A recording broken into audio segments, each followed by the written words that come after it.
Okay, der er lige landet en helt ny EU-lov om kunstig intelligens. Og for din virksomhed, der er det her altså ikke bare endnu et regelsæt. Nej, det handler om at undgå et potentielt knockout-slag. Så lad os dykke ned i, hvad det egentlig betyder for jer.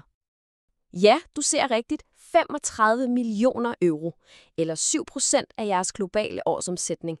Det er jo ikke bare en eller anden teoretisk risiko, vel? Det er et tal, der helt bogstaveligt kan lukke de fleste virksomheder. Bum.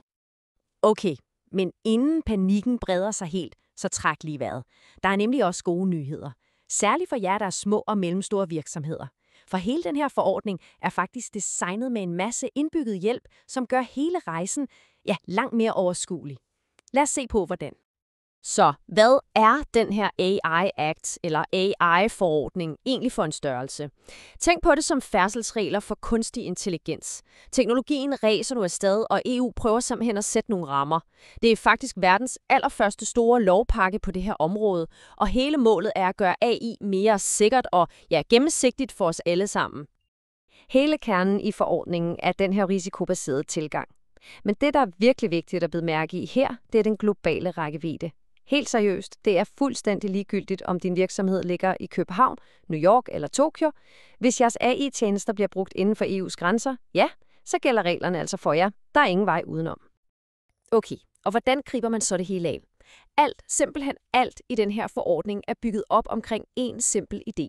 En risikopyramide. Den har 4 niveauer. Og jeres allerførste opgave er at finde ud af, hvor jeres AI-værktøjer hører hjemme i den pyramide. For det er det, der afgør, om I står over for en lille bakke eller et helt bjerg af arbejde. Godt, lad os lige pille dem fra hinanden fra toppen og ned. Helt øverst, uacceptabel risiko. Det er ting som social scoring, altså hvor staten rangerer borgere. Det er fuldstændig forbudt. Slut, prut. Lige nedenunder har vi høj risiko. Det kunne være den AI, I bruger til at sortere CV'er. Her er reglerne altså virkelig skrappe. Så kommer begrænset risiko. Tænk på jeres chatbot på hjemmesiden. Her er kravet egentlig ret simpel. I skal bare gøre det klart for brugeren, at de snakker med en robot. Og helt ned i bunden, minimal risiko. Tænk på jeres spamfilter. Her er der ingen nye regler. Så pointen er ret simpel, ikke? Jo større risiko for skade, jo strammere er reglerne. Okay, lad os gøre det helt konkret. Hvad betyder det her så for en helt almindelig lille eller mellemstor virksomhed? Altså hvis I bruger AI til at kigge CV'er igennem, så er det høj risiko.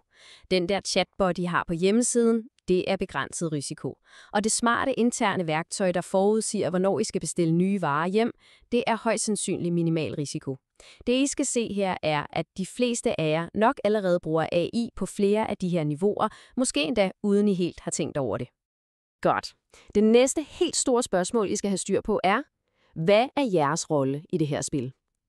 Er I udbyder, altså dem, der selv bygger og udvikler AI-systemer? Eller er I anvender, dem, der bare bruger et færdigt værktøj fra en anden? Det lyder måske simpelt, men svaret er helt afgørende for, hvilket ansvar, der lander på jeres bord. Lad os lige zoome ind på forskellen. En udbyder, det er dem, der bygger og markedsfører AI'en under deres eget navn. De har ansvaret for designet, kvaliteten, hele muligheden. En anvender derimod, det er jer, der bruger et færdigt AI-system i jeres arbejde. Jeres ansvar ligger i at bruge det sikkert og holde øje med det. For langt de fleste små og mellemstore virksomheder, der vil I nok falde i anvenderkategorien. Men, og det her er et kæmpe men. Lyt lige godt efter nu. Hvis du som anvender tager et færdigt AI-værktøj og begynder at pille ved det, lave store ændringer, så sker der noget. Så skifter du pludselig kasket og bliver til en udbyder, og vupti, så arver I hele det kæmpe store ansvar og alle omkostningerne. Det er en fælde, en role transformation trap, som er super vigtig at kende til, for den er nem at falde i. Okay, nok snak om regler og risici for nu. Lad os blive praktiske. Hvad skal I gøre? Her kommer en helt konkret 6-trins handlingsplan, som I kan gå i gang med, allerede i dag. Men først, lad os lige kigge på tidslinjen, for den er vigtig. Læg mærke til den første dato, februar 2025. Der træder reglerne for forbudt AI i kraft. Det er altså lige om lidt. De store, tunge regler for højrisikosystemer kommer så i 2026, men det betyder jo ikke, at man kan vente. Forberedelsen skal starte nu. Så her er den. Jeres køreplan. 6 helt konkrete trin. Trin 1. Gå jeres systemer igennem. Find alt, hvad der er uacceptabel risiko, og stop brugen af det med det samme. Det er det allervigtigste. Trin 2. Kig jeres leverandører efter i sømne. De store AI-modeller, I bruger. Tjek, at de har styr på deres dokumentation og ophavsret. Trin 3. For det store overblik. Kortlæg al AI, I bruger, sæt risikoniveau på og få defineret, hvem der er udbyder og hvem der er anvender. Trin 4. Hvis I bruger højrisiko AI, så skal I have styr på kontrollerne. Det betyder, at der skal være menneskelig tilsyn og træning på plads. Trin 5. Den her er mest for jer, der er udbydere. Hvis det er jer, så skal I i gang med at bygge jeres kvalitetsstyringssystem. Og endelig, trin 6, som er så vigtig for jer som SMV'er, ræk ud efter hjælp. Der findes regulatoriske sandkasser og vejledning. Brug det. Okay, lad os runde af med at kigge på, hvad der sker, hvis man ikke følger reglerne, og hvad man kan få ud af at gøre det. For der er både en pisk og en gulerod i den her forordning, især for jer i de små og mellemstore virksomheder. Pisken den er ret tydelig. Som I kan se, er bøderne delt op efter, hvor alvorlig overtrædelsen er. Men, og her er en virkelig vigtig detalje for SMV'er, I skal lægge mærke til.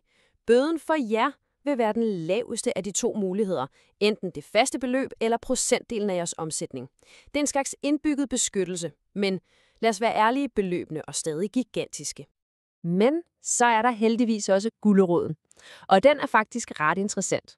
Som SMV får I nemlig prioriteret og helt gratis adgang til det, der hedder regulatoriske sandkasser. Det er et sikkert sted, hvor I kan teste jeres nye AI-idéer af. I får også lettere dokumentationskrav og billigere gebyrer. Hele pointen er, at EU godt ved, at I ikke er en kæmpe koncern, og de har bygget en masse hjælp ind i selve loven. Så det hele leder os frem til det her ene store spørgsmål. Er jeres virksomhed klar?